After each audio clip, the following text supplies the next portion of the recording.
Okay, so let's talk about how to keep him chasing you, or I should say, how to keep him continuously trying to pursue you and put in the effort, even after he has you. Whether this is a new relationship or you've been together for 10 years, it doesn't matter. These are the things you need to know. Hey friends, welcome back. If you're new here, my name's Jillz and I help women step into their power, tap into their divine feminine, and become their best self. So if that's something you want to do, you should subscribe and stick around. And if you want to dive deeper, don't forget to check out my Awaken Your Feminine Energy course or any of my other digital products like my Notion template, my workbooks, etc. And you can find the links for all those down below. So before we get into it, I need to say two things, and they're important, okay? So first, if you want your partner to always be chasing you or pursuing you, showing you love, cherishing you, you won't get there by playing toxic games or by being manipulative. Here's the thing, you attract what you put out. Toxic games attract toxic people, and toxic behavior creates toxic environments. You will never truly get what you want in your relationship by trying to be manipulative about it. Trust me. Yes, a healthy masculine man loves to pursue, and there's a part of him that likes a little bit of the chase and having to work for you and your attention, but a healthy man also doesn't like to be toyed around with. He also doesn't like to be disrespected. And when you just intentionally play games or go way too far in the direction of playing hard to get, what you might be doing is accidentally pushing him away. Or if you're just in the initial stages of dating and talking to people, you might be pushing away the good men and attracting the ones who only see you as something to win. And that's not what you want. All I'm trying to say is that this video is not for sneaky short-term manipulative tactics. This is how to keep him authentically, genuinely hooked on you for the long haul. Now, the second thing that is so important that I have to mention, if you are the one chasing from the beginning, you will always be the one doing the chasing. Meaning, if you're the one who has to pursue him and make plans with him and text him all the time and put in all the effort and get you guys to date, then that will most likely forever be your role in the relationship. If you want a partner that's continuously pursuing you, even years and years later, that's always chasing you, then he needs to naturally be the pursuer from the beginning. He needs to see you as a prize and something worth putting in the effort for. The topic of this video is not how to get him to chase you, but how to keep him chasing you. It's not rocket science of how to get him to pursue you from the beginning. He either is attracted to you and puts in the effort, or he doesn't. But what I'm saying is that if you want a relationship where you are always feeling cherished and adored forever and ever, then it's probably not gonna be with the man who you initially had to convince to spend time with you. And now that I've said what needed to be said, I've said my piece, we can move on. But I first wanna say a special thank you to Mejuri, one of my favorite jewelry brands, for kindly sponsoring this video. So Mejuri has such cute stuff, guys. I've been a genuine customer of them since 2020, and I love their pieces for just beautiful, staple, everyday wear. The older pieces I have from them are still in great condition, but I just got some new things that I love, and I'm gonna show you guys. The first one is my favorite. It's this little delicate diamond necklace. It's just so dainty and pretty and simple, and I can wear it with literally anything. Next are these pearl stud earrings. Again, just super elegant and beautiful and timeless. And then I also got these cool climber studs. I mean, still just very classy, but also a little bit more fun. And I love this other delicate, pretty necklace. If you can't tell, the style of jewelry I love tends to be on the more delicate side,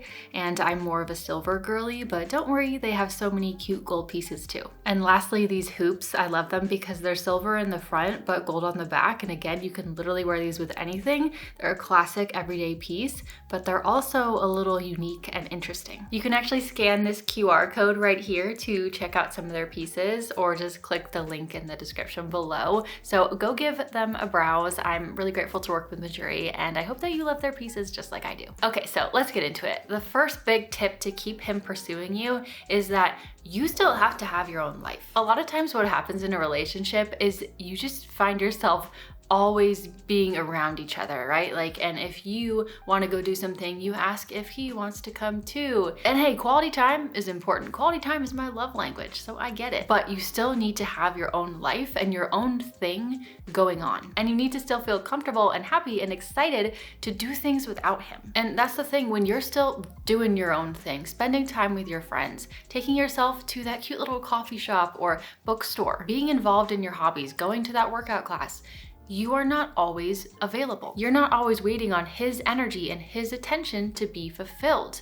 You are not always hovering. Now, I want to be clear, this isn't just about being busy for the sake of being busy or so that you can look like cool and like you have stuff going on. I'm just saying that if you want him to keep pursuing you, you need to create the opportunity and the space to be pursued. What is there to chase if you're always around, always doing everything he does, always calling him? There isn't any. In order for the masculine to pursue, he has to have the physical space, the energetic space to do that. Even if you doing your own thing is you just like turning off your phone and taking a bath, trust me, if you are not always available to him, if you are doing things that you want to do for yourself, if you have boundaries around those things, then he will want more of you. And that also gives him the space to be able to step up, to be able to come to you. And don't do all this as like just a little game to get him to pursue you or, pretending that you have all this cool stuff going on. Do this authentically, genuinely go enjoy your life, genuinely go make yourself happy. Have your own things that are important to you and things that you like to do and have boundaries around that. And same with him, let him do his own thing sometimes. Like if he's going golfing with his buddies, you don't need to try to tag along. Just be like, okay, great. Have fun. Let him have his own life. Let him have his alone time. This will create that polarity and enough distance for him to then be able to step up and want to draw you in. Literally, it's just as simple as like, how can he chase you if you're always there? If you are always energetically on him. Like energetically, it just does not work. I've been with my husband for 14 years, okay? We love spending time together. But even I noticed this too, where, if I am just not as available because I'm doing my own thing and I'm doing things that genuinely make me happy, that's when those little things start picking up. Like, hey, I made a reservation for dinner on Friday night. Are you available for that? Or, hey, I want to take you shopping at your favorite store this weekend. Or, just like little random sweet texts that come through. To keep the polarity, you need space. There needs to be room to pursue, and you authentically living your own wonderful life. That is the best way to do this. Now, moving on, I'm just gonna be super honest.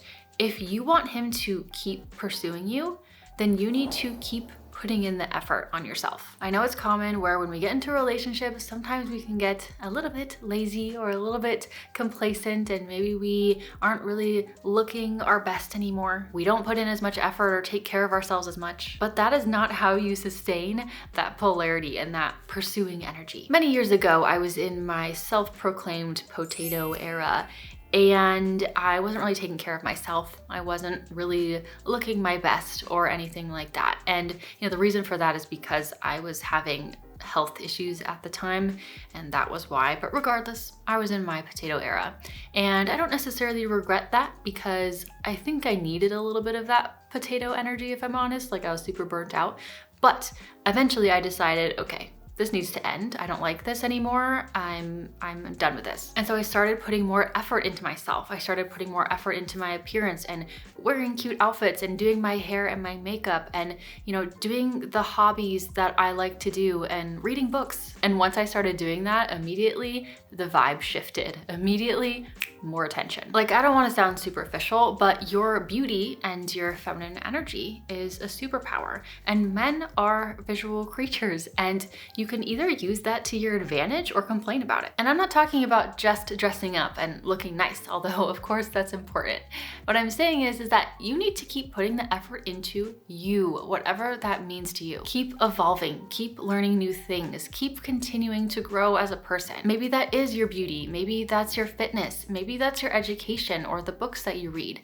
Maybe that's your hobbies, maybe that's your mindset. There's no specific thing that you need to do, you just need to keep putting the effort into you, whatever that means to you. It is very attractive when someone is always evolving and growing and leveling up. And because you are always moving up and up, he has something to keep chasing. And that leads me to my next point. If you want him to keep chasing you and be kind of obsessed with you, then you need to be obsessed with yourself first. Not in a crazy, I can't control my ego kind of way. I mean, you need to be in love with yourself. I want you to love who you are. I want you to love the way you look. I want you to love your personality. I want you to love your life. I want you to love your hobbies and your books and your cute little mugs that you pour your coffee in the morning. I want you to love that funny little freckle that sits on the tip of your nose. You set the energy. If you put effort into yourself, you will be much more likely to put effort into you. If you truly love and cherish yourself, you will be much more likely to truly love and cherish cherish you. You set the energy. Your energy creates standards. Your energy tells him how to treat you and how to interact with you. When you are genuinely in love with yourself, not just faking it, he will have no choice but to follow along, because that love for yourself is what's gonna create the standard for what you get in your life and what you are open to receiving. And when you truly love yourself, love who you are, that energy is magnetic, it's attractive, it's enticing, and everyone wants a piece of it. Okay, so this next tip is something that I tell all my friends. So let's say that you are in a relationship and the man is the masculine energy and the woman is the feminine energy. Now, of course, it doesn't have to be this way, but for the sake of this example, that's what we're gonna use. When the man is not stepping up in the relationship, when he's not putting in the effort, when he's not leading, when he's not making plans, and when he starts being a little bit more passive, he tends to lean more into his feminine energy. Now, it doesn't necessarily mean that he is a feminine man, it just means that in the context of the relationship, at least, he's leaning more into his feminine energy. So when you're in a relationship and your partner starts being a bit more passive, more in his feminine, what naturally happens because of the law of polarity is you naturally step up. You naturally start being a little bit more masculine. You naturally start trying to direct and be controlling and take over and lead. And we do this in many areas of our life. Like if our partner is more spontaneous and free-spirited, we're more likely to feel like we have to be the planner. Or if our partner is more like very realistic, very dependable, very logical, then maybe we start being a little bit more dreamy, a little bit more of a visionary. Partners tend to naturally be complementary opposites a bit. And not in every way, not all the time, but we see this quite often, and that's why extroverts and introverts end up falling in love and marrying each other all the time. So when our partner gets more passive and isn't really putting in the effort and all that stuff, we naturally want to step up, right? But you have to do the opposite. You can't let him shifting into his feminine energy take you out of being in yours. You can't let his passivity shift your behavior and take you out of being your best self. So what do you do when this happens? You're gonna do all of the things that I've already mentioned. You're gonna focus on yourself. You're gonna live your best life. Take care of yourself, make yourself happy. You're not gonna take over. You're not gonna tell him what to do. You're not gonna try to control him. You're not gonna try to solve all his problems for him. If he asks you a question where he is like putting the leadership onto you, you answer, oh, I don't know. Now, of course, you can clearly communicate to him what you desire, but you have to put the force and control part of it away. And this is a really common dynamic that can happen in relationships, especially once you've been together for a while and especially once you live together. But the minute you try to control him is the minute you lose him. Meaning, once you try to take over the relationship and tell him what to do and why he's not good enough, his desire to pursue will fizzle out. He may still love you very much, but his desire to pursue will not be there. And if you haven't seen my How to Stop Mothering Your Man video, and this is something that you struggle with, definitely go watch it. And lastly, you really need to ask yourself, what energy do I bring to his life? When we're in a relationship with someone, yes, we're with them because we like who they are, we love who they are, but we are mostly in a relationship with them because we love how we feel when we're with them. If you want to keep that pursuing going from him, it'll be a lot easier when he is pulled in by you and your energy and when he feels good in your presence, right? Like if when you're with your partner, you always feel safe, loved, cherished, taken care of, happy. If that's how his presence makes you feel, that will keep you drawn into his energy.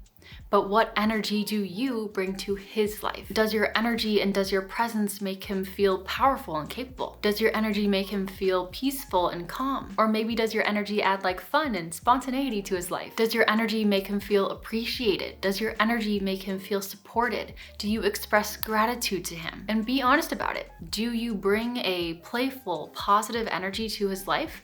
Or are you always complaining? Is your presence giving him the energy of home, of warmth, of love, or is it doing the opposite? What you need to realize is that all human beings are sensitive, men included, even though they might try to pretend that they're not. And if you're criticizing him all the time or downplaying his achievements or not respecting what he has to say or complaining all the time, then that hurts him. That makes him feel like less of himself and he will not feel good in that energy. I'm not saying that you need to run around and make sure everything is taken care of for him and cook all of his meals for him and always always put his needs first and do everything for him so that finally you can be deserving of being pursued and cared for. That's not what I'm saying, and quite frankly, that's not how it works. The nice things you do for him is not necessarily what's going to keep him pursuing and chasing you.